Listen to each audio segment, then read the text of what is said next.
What do you feel about giving free value for the purpose of lead generation? Do you see that different than the goal of maybe making money? The data has not supported that free yields to a better business. Free opt-ins, free calls, free registrations, all of that stuff typically yields to lower show rates, tire kicker leads, freebie seeking leads, and ultimately lower back-end sales conversion rates. So you talked about these 5 things that you want to be the outcome. Could you say a little bit about the things you use to create that desire within their mind? Yeah. Well, there's a couple things to keep in mind here. So number one,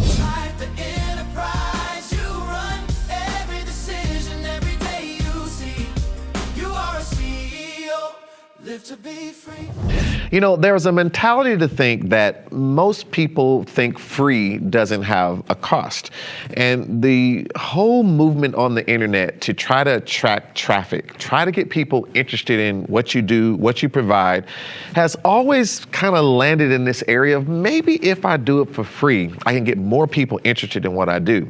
Well, we're going to talk today about why free might just be more expensive than you think. I have with me Zach Hesterberg, who is the founder of paidevents.com. And listen, you're going to really listen closely at what's about to be said. Zach, I want to welcome you to You Are a CEO. I'm so happy that you would be here today. Michael, I'm happy to be here, man. Thank you so much for having me. It's an honor. Thank you. I mean, you are someone that I highly respect in terms of what you're doing, because you're helping people, you're actually changing lives. You're helping people make money online, right? Yep. And so when you think about, before we kind of get into this, when you hear the word free, how does that just hit you at this stage of your life? Everything you've been doing as an entrepreneur, everything you're doing with paid events, when you hear the word free, what comes to your mind? Yeah, well, if you're a foodie, I would say, what comes to mind when you think of the word McDonald's? Okay. That might sound like a ridiculous example. Yeah, I get it. And for what it's worth, there's a time and place for everything, right? It is, yeah. Time and place for McDonald's, even if you're a foodie. I rarely ever go there. Over the last decade, I've probably been there once. So I had to give it up too. Yeah. At the end of the day, for me, one of my mottos, and let's just keep this in mind for the rest of this conversation: do not care to be right, just want to get results and make money. And that means ultimately, I'm going to check the ego at the door every single day, and I will continue to test new things. And I have no problem in testing things out that might be free opt-ins or free calls or whatnot. Right. But the data has not supported that free yields to a better business. Free opt-ins, free calls, free registrations, all of that stuff typically yields to lower show rates, tire kicker leads, freebie seeking leads, and ultimately lower back-end sales conversion rates. Wow. Well, so when you think about that, I know that there is always this battle between getting people to acknowledge something that I'm putting online, like register or know that I exist or what have you, and then actually getting them to come to something that's more immersive, where I can actually get them to maybe know more about my products and services. And so you feel like that, if I don't do something for free, no one is even willing to listen to me. So can you explain the power of the right messaging? Right? So what role does messaging play in all of this? It's everything. We're going to use a totally different example. Let's take business out of the picture for just 1 second. Let's talk about the world of dating. Okay, now, if you were to go and try to, court a girl and try to pursue someone. If you're first going up to the girl that's never, you guys have never talked before, and you say, hey, I'd love to, have a soda with you, or I'd love to grab a coffee with you. If you don't, intentionally state your intention, if you don't tell her, hey, I want to, get to know you a little bit more, I would love to take you on a date. If you're just like, hey, I would love to grab coffee, that does not mean it's a date. And so then you think coffee goes great. And then at the end, you're like, hey, would love to go on another date. If she didn't know that was a date in the first place, you might be blindsided and she might be blindsided when you say, I'd love to take you on another date. She's like, hold on, I didn't know that's what this relationship was. This was coffee. And I thought this was a networking thing. I thought we were just friends or whatever. And so that's the importance on, you might have less people want to go on a date with you if you say, hey, I want to go on a date with you from the start. But the people that go on the date are going to have a much better conversation, a much better intention in that date, because they know exactly what they're there for. They know exactly what you're there for. And it's the same thing in the world of business. If you try to say, hey, come on in for free, I'll give you this free value, I'll give you this free lead magnet.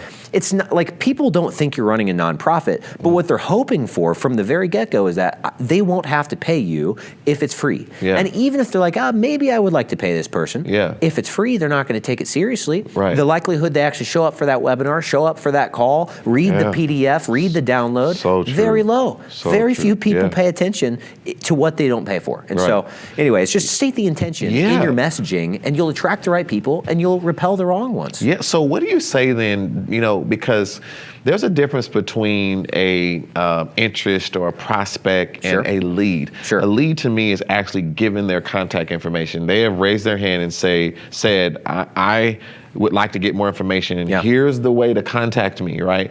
So, what do you feel about giving free value for the purpose of lead generation? Do you see that different than the goal of maybe making money? So we know lead generation can lead to making money, but do you see free different if it's the context of lead generation versus the context of revenue generation? I love that. Yes. It's all kind of playing together towards the same goal at the end of the day. For me, I believe the free value should just be on social media. You put your free value out on YouTube. I would imagine something like this is out on YouTube or a podcast player. That's free value. That's great. I love that. I have a YouTube channel that I'm really kind of relaunching here in December. It'll be called Sold Out Events. We'll have a audio podcast as well with it. I love free value, but don't try to get someone in your funnel. For the sake of, if I'm trying to generate customers, I'm trying to say, hey, come on in. I want your email. At the end of the day, it's like the only reason you should be joining my list is because you know that I have extra value on top of the free stuff you've already seen out there, and you're ready to pay for it. So then, so let me ask you about that. So if I'm giving organic free value, I start a podcast, a YouTube channel, I'm contributing to other people's channels, I'm posting consistently on Instagram or Facebook or what have you, I would be giving organic things. But when you start putting work into maybe a PDF, an audio book, a checklist, or something that's going to help someone with a lead magnet, are you saying that you prefer not to focus on something like that, that actually someone might even, go as far as spending ads to get a bunch of people's email and phone numbers? Do you feel like that even when it comes to that, you should charge for things that are highly valuable that you're going to give someone? In general, yes. Now, sure, we're using blanket statements at the end of the day, but in general, because at the end of the day, most people watching this are sophisticated enough to know that of the last 10 things that they've opted in for free, the likelihood they've actually gone through all 10 of them, very low. Most of them have maybe gone through one or two of them, whether it's showing up for that webinar, showing up for a free challenge, reading that PDF. Very few people actually take it seriously. And you're going to sit here as the business owner, say, I want to lead with value, so I'm going to create this really valuable PDF or this really valuable virtual event. When you go put that much work into it and you know that there's true value you're giving, it's just kind of a disrespect to all parties involved when if they're not going to pay attention to it, you're wasting your time and they're wasting theirs. And so, but if you charge literally even $1, $7, it does not have to be high price points. People will take it more seriously. And if they take it more seriously, now your value can actually add value to them. But your value is literally worthless if they're not going to read it or watch it. Wow, I mean, you're really taking a very serious position against free, and I love this though. I mean, it's like a breath of fresh air to hear someone that's like saying, no, I'm calling free out. It's not what we think it is, right? And so let me ask you something. Let's talk about paid for a minute. When a person pays, what are the things that we can learn from both the psychology and the temperament of the type of person that is willing to pay for something that they thought was valuable? I take it that has a lot to do with why you want to focus on this type of person. Can you tell me about the what do we learn from someone who is willing to pay for something that they see a value? Well, firstly, I just want to close the loop on one core thing, which is taking the hard stance on paid versus free. All things come and go in waves. And so right now, there's a book out there called Pendulum, where it really just talks about how like all things, like when it goes all the way on over here, maybe it's political statements, maybe it's, food, maybe it's fashion statements. When things go all the way on over here, at some point, going to kind of hit the edge of the pendulum and then it's going to start to swing back. And so right now, at least, as of, what is this, November 2025, this is for sure my statement on the paid. But as far as the people that it attracts, I believe it's not necessarily a different person. I believe that you are bringing in, it could be the same person either way, but you're bringing them in for a different reason. Okay. And so, like, I am this, like, I still opt into things. Yeah. That doesn't mean I go, like, I truly do not go through them. And so I have the intention to. It's not like I'm like, oh, I never want to buy from this person. It's like, no, like, this sounds interesting. It sounds like you've got some free value. Actually, opted in for something today that I'm like, oh, that sounds interesting. I haven't checked my email for it. Yeah. And the likelihood that the next time I check my email, I'm sure I'm going to have another 100 emails that will push that down. I'm probably never going to do business with that person. It's not because I don't want what they have. It's just because I'm not valuing what I just opted in for. But I still pay for things all the time as well. And so it's not that one person will buy something and someone else won't. Sure, that might be true to some degree, but in general, it's once again it's the dating analogy. It's like you might have gone on that coffee date with someone, but if you didn't say it was a date, now she might feel blindsided. As compared if you just said at the very get-go, I want to take you on a date, she'd be like, oh. Yeah. Okay. Yeah. Let's do it. And so. No, that makes a lot of sense, and it's kind of like, once someone makes a decision to buy, we know that it's easier to sell to someone who's bought from you, even if that's $1. Yeah. A customer buying something else from you is just, that's just natural. Right. Yeah. Yeah. And there's a level of trust, even if it's $1's worth, that you had to have to actually pay for something. And so, but it does mean that you're willing to sacrifice the people who might come from free and actually are premium people and good people, and just like you did some things for free that you intended to take a look at, and you lose the chance that there's a few of those people that you might get. But overall, you're dealing with a pool of people that have a mentality that goes against being able to have a premium business that is really stable. Yeah. So I'll drive this home, and this, for anyone that's not really big into data or numbers, this might go a little high level, and so I'll try to boil it down to the simplest messaging possible. We tested this out not too long ago. Once again, don't care to be right, just want to get results and make money. We have a client that they're doing a virtual event that they charge for. It's $7 every single month. They do this like clockwork. They've done it, I want to say 14 or 15 months in a row now. And it's produced a little over, technically over $10 million in attributable revenue, directly in cash collected from this virtual event. Wow, okay. And at one point they said, hey, our back end offer, it's a $7 event, it goes into a $6,000 offer. They said, hey, our back end offer is very specific, like only certain people are a good fit for that. And so, like financially speaking, they've got to have a certain credit, they've got to have certain cash flow, they've got to have a mortgage, very specific things.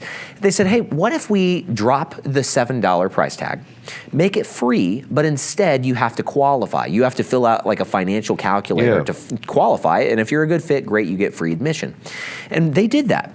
And it was the data was interesting from the Facebook ads that they were running to get people to opt in or buy a ticket. To buy a ticket, they were paying like $130 to have someone pay a $7 ticket. So they're neither here nor there. It was $130 as compared to get the people to opt in for free, but they were financially qualified. It was like $48. So technically like 2.5 times cheaper.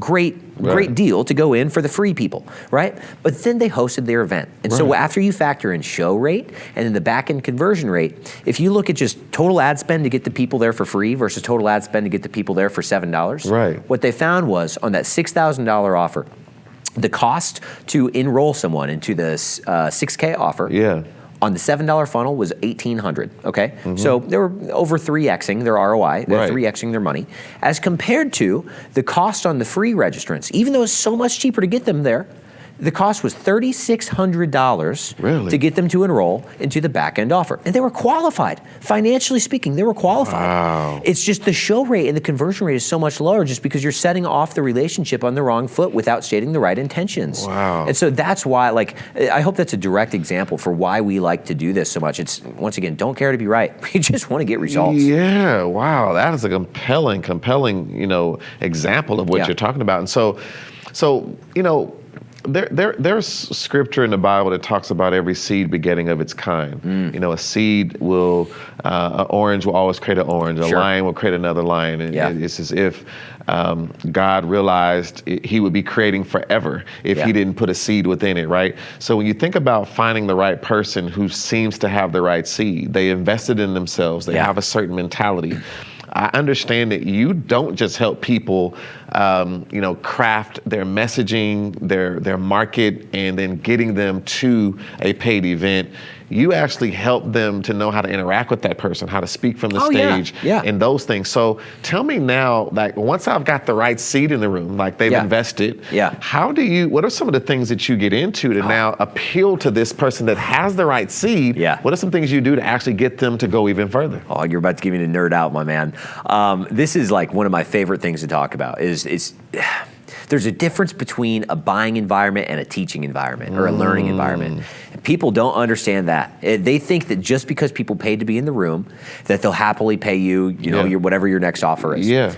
Not the case. That's right. And many people make the mistake or make the error of thinking that the more I teach, the more value I give, the more likely someone will go ahead and enroll into the next offer. Right. Not the case. Not and the case. I have data that supports this. I'm a big data guy. But the main thing, I would put this once again, let's use dating analogy once again. Let's say that you and your wife, or you and your spouse, or you and your partner, you guys go out for a nice Valentine's Day dinner. You guys get dolled up in your fanciest of outfits. You put on your new cologne. She puts on her new perfume, and you guys go to a real nice restaurant, best restaurant in town. Maybe you guys have been looking to get reservations for this spot in a while. You're maybe wanting the night to go in a certain direction. You're wanting to maintain a really nice romantic environment. And then you sit down at the table, everything's perfect. And then you open your mouth and decide you want to just talk about every single news headline you've seen in either Fox News or CNN over the last 7 days. That's just, immediately it's like buzzkill. It's just, that's not what we're trying to talk about tonight. That's not going to create the romantic environment. It's the same thing in these sorts of, educational versus selling environments. When you teach too much, especially when you teach too much how content, when you teach how to do something, you're empowering someone to go do it themselves, which is fine if that's what you want to do. But if you're, if the point is for them to continue working with you afterwards, you need to make sure that they feel that they're in the right place, that they feel that they could truly trust you, but they still want more from you. And to want more from you, that's what we call a buying environment. Now, there are 5 core beliefs that I always tell all of our clients. I say you've got to instate these 5 core buyer's beliefs before you even give your back end offer. I don't know if we have time to get into this, but so the first one is they have to believe truly, and these are thoughts truly that they have to believe. You can't tell it for them, but you can tell them stories, and you can teach them things that will make them shift to this belief. First one, I believe that I have a problem that is urgent to be solved. Some people, I could sit here and tell someone how to go make more money as an entrepreneur. But if they're thinking they're making plenty of money and that they have no issue in making money, it doesn't matter how much more money I can make them. If they have no pain to be solved for, they're not going to buy. Okay. Secondly, is that they have to believe that your solution is the absolute best solution to solve the problem that they're up against right now. And what that means is, they're probably in the market for a similar solution or a similar desire. Like they've got this desire, and there's probably 10, maybe 100 other competitors that are running ads to them and giving them their marketing messaging. And so they have to see what's unique about your solution that's better than all of the other solutions I could be applying. And so when I say solution, I don't mean your back end offer. I mean like the ideology. If you're a coach and you teach someone, some framework on marriage counseling, or maybe you're a coach, you help people with Facebook ads or whatever, what's your methodology that's so great? Okay. Third one, they have to believe that your methodology will work for someone like me. It's a little different than saying that your methodology is the best thing to solve this problem. Because people like to believe that they are all unique little snowflakes. When in reality, we're just not that unique. Yes, we are all made in God's image and all made uniquely. However, our situations, like the beliefs of which we feel like are holding us back, there's only a few different beliefs that your core customers are up against. And so you can sell to that. You can help them have that belief shift by telling them stories of people that you've helped or that you could help, and get really descriptive about the situations these people were in before they started working with you. And so hey, let's say that you help businesses make more money. You could talk about, the person that's at 7 figures that has used your system to, grow to 8 figures. And then you could also talk about how, Nancy, one of your customers that enrolled 3 months ago, she was a startup. She was making $5,000 a month, maybe on a good month, and she used it to double her revenue. And so that would immediately sell to 2 different people, because it's the person that's making plenty of money, money, they're like, oh, this works for me. Yeah. Person that's making no money, hey, this works for me. And then there's also people that are like, well, I feel held back because I've always been told I wasn't worthy.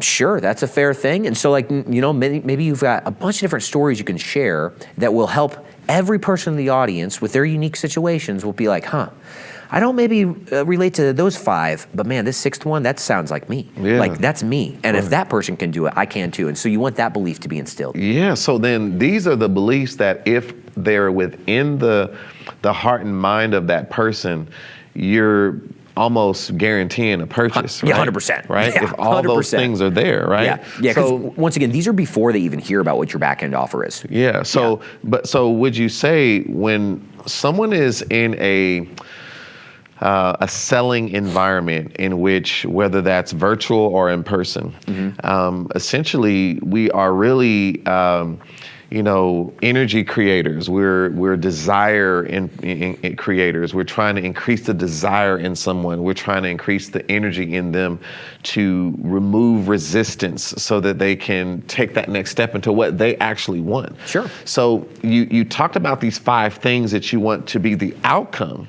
Could you say a little bit about the things you use to create that desire within their mind? Yeah. Well, there's a couple things to keep in mind here. So number one, technically, I didn't even get to the other 2 buyers' beliefs, but I like the idea of not talking about those because it's a fun little. Oh yeah, you're leaving a cliffhanger here though. Come back for episode 2. Yeah. No, I'll say real quick. The 4th one is they have to believe that you're the guide that they truly want to learn this from, right? That they want to get this result from, and the 5th one is that they have to believe that now is the right time to take action on solving this problem, right? Yeah. And once again, that's not done through we're only taking on 25 customers. This is before they hear about your offer. Right. Okay, so those 5 are the things.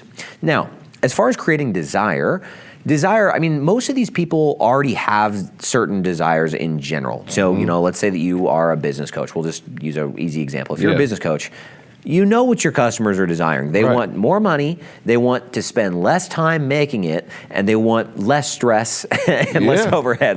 Pretty easy. Right. The desires are simple. But to really get people to move and take action, you really got to step into those pain points.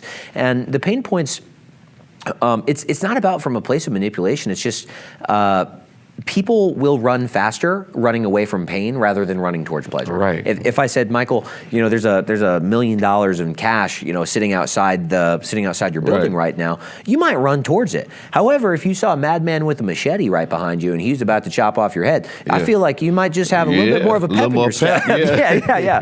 And you might just find that if he's still there as you pass that cash, you're not even concerned about the cash. You're still just trying to run away from that pain. Right. So you've got to talk to people about and almost remind them of why they have to move, why they have to take action. Yeah. What's, maybe that business owner, like maybe you're, once again, business coach, you're helping them make more money. You got to talk about and bring to top of mind what is going on in their organization.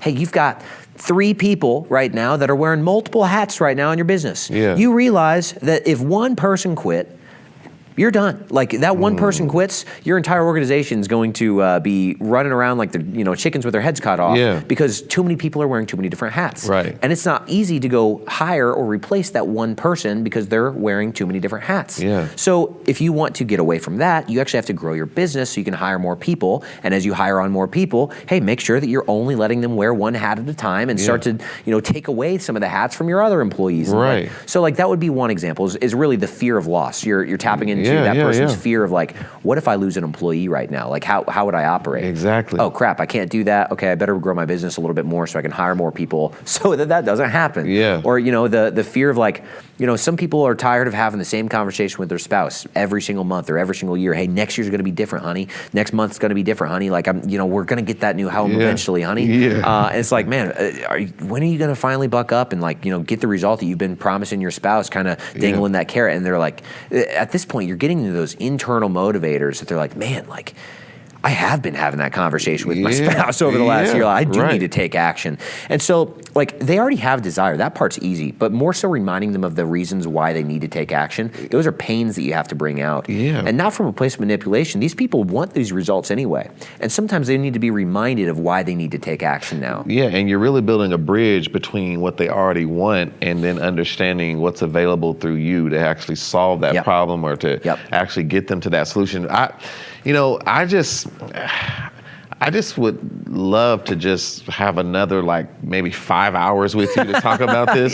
So I mean, we've got to do this again, brother. I love having you in studio, even if we got to do something virtual.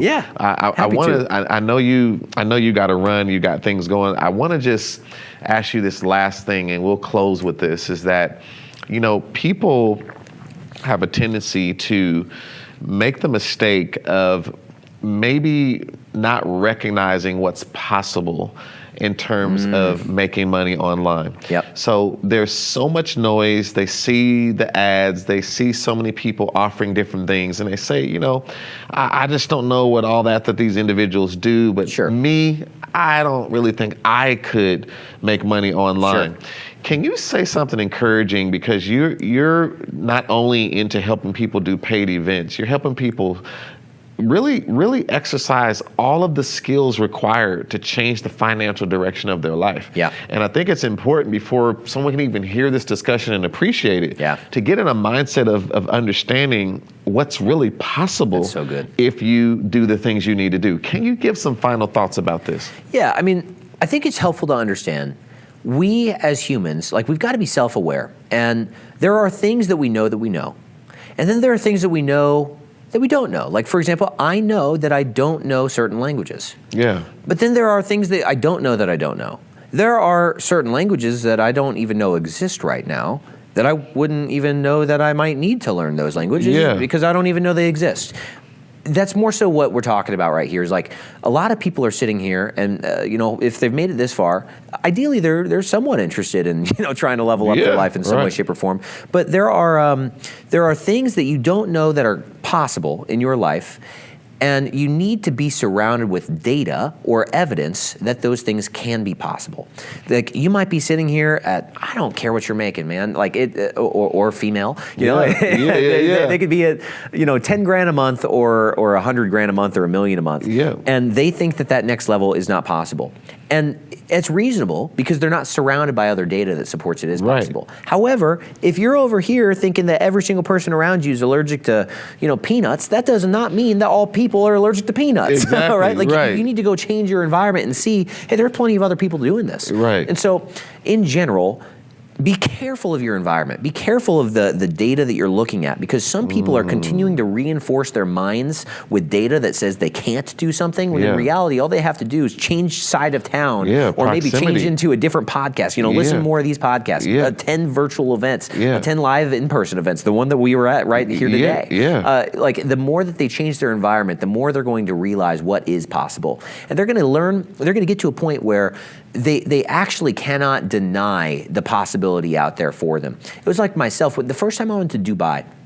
Dubai's a really unique place, because everywhere you look, there's money. And it's like, if you maybe, I didn't really have this issue myself, but I could see how some people would at this point. There's a lot of people out there that think that to make more money, to hit their goals, that they have to get lucky. And that to level up in life is about luck or perfect circumstance. You go to a place like Dubai, when you see more Lamborghinis than you see Honda Civics here in the States. That's crazy. And I'm wearing a $11,000 Rolex, and I feel broke because most of the people around me, it's like, oh, $250,000 Richard Mille, here's a Jacob & Co. $1 million Bugatti watch. It's everywhere. You can't look at an environment like that, be surrounded by that for a week straight, and then go back home and say, all those people got lucky. No, it's like you see, it's like there's so much data that supports there's that much opportunity out there in the world. And so anyway, long story short, I think really the main message is change your environment if you want to change your life. I love that, because